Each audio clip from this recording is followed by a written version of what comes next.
remembered they were going to help us do the episode today? I was kinda hoping they forgot how good their memories are. What are you doing up there? Feeding the fishies. Technically, Krabby and Shelly are a turtle and crab. Krabby's the crab and the turtle is Shelly, Krabby, Daddy. Oh, hi, Misty. I may never leave you again. The show, Dalmatian. See you later. G'day, kids, and welcome back to the Kanine Triplet Bible lesson. With the Kanine Trio supervising, since it's their first episode. With me, Trixie, Ruby, Beauty, and Sparky. Sparky? What's he doing here? He didn't want to be left out, so I invited him. Now I know how Shadow feels. What happens next? What happened last time? What did happen last time? Sparky knows! Tell! After Sparky got punished, our people came from Shem, Ham, and Japheth and learned family tree. Today we are going to talk about the Tower of Babel. Rapunzel, Rapunzel, let down your hair so that I may climb the golden rope. Not that tower, mate. Mainly in kid language, everybody only spoke one language in this time. No Chinese, Spanish, Indian, English. Then what was the only language they all used to speak? I don't know, the Bible doesn't say. We're doing the show! The Bible doesn't say which language was the one language they spoke at that time. But as people moved from the east, they found a plain in the land of Babylonia and settled there. Not an airplane! Plain as in Plain! Plain! A big flat field! They said to each other, "Let's make bricks and bake them to make them hard." Ruby, what are you doing? Cookies! How did you get cookies out of bricks? They didn't bake cookies! I don't think they even had cookies! They baked bricks, not cookies! Bricks! How are they gonna eat bricks? They weren't for eating! Anyway, so they used bricks instead of stones and tar instead of mortar.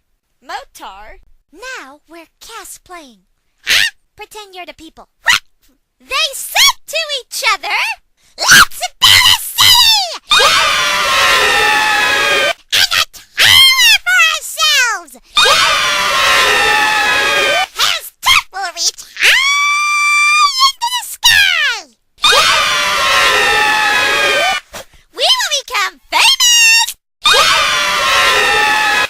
Then we will not be scattered over all the earth!"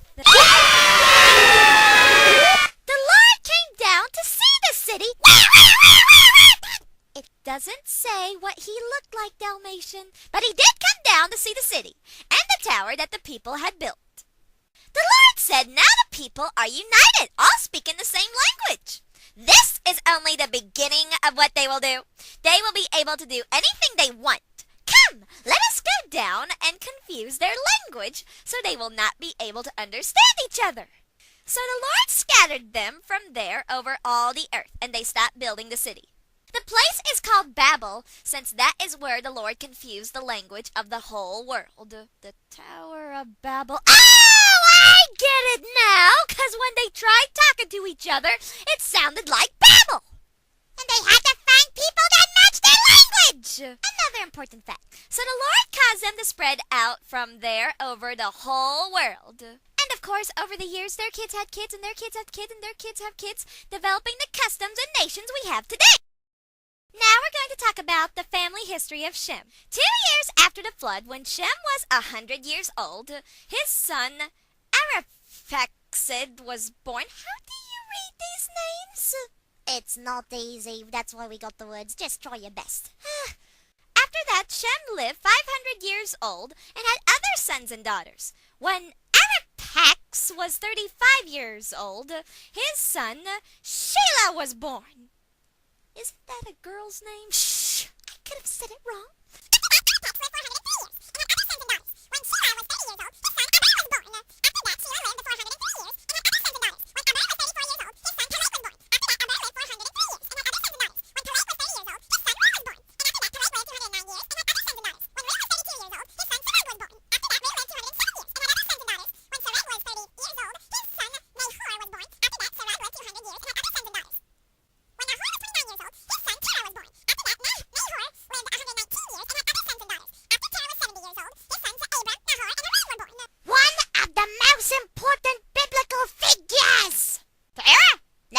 Nahor?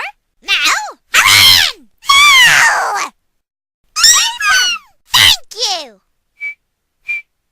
He was also known later as Abraham.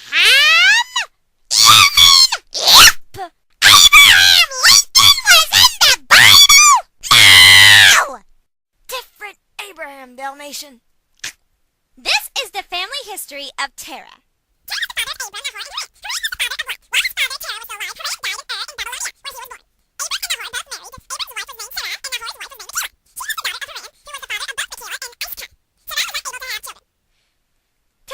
His son Abram, his grandson Lot, Haran's son, and his daughter-in-law Sarah, Abram's wife, and moved out of Babylonia.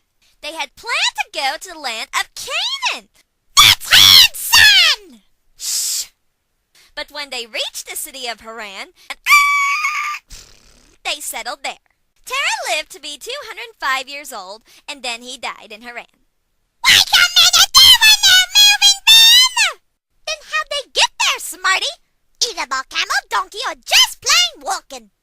That's a mighty long walk. The Lord said to Abram, "Leave your country, your relatives, and your father's family, and go to the land I will show you.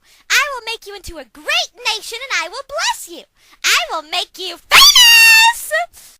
Trixie, I don't think it's that kind of famous. "And you will be a blessing to others. I will bless those who bless you."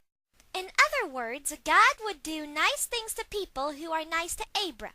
"And I will place a curse on those who harm you." Curse! What's wrong with him? You'd have to see Ham's punishment to get it. "And all the people on the earth." So Abram left Haran as the Lord had told him, and Lot went with him at the time. Abram was 75 years old. He took his wife Sarah and his nephew Lot and everything they owned, as well as all the servants they had gotten in Haran. They set out from Haran planning to go to the land of Canaan, and in time they arrived there. Abram traveled through the land as far as the great tree of Moreh at Shinnachah. What there? There! Or people assume it is. At Shechem, the Canaanites were living in the land at that time. The Lord appeared to Abram and said, "I will give this land to your descendants." So Abram built an altar there to the Lord who had appeared to him. Then he traveled from Shechem to the mountains east of Bethel and set up his tent there. Bethel was to the west and Ai was to the east. There Abram built another altar to the Lord and worshipped him. After this he traveled on towards southern Canaan.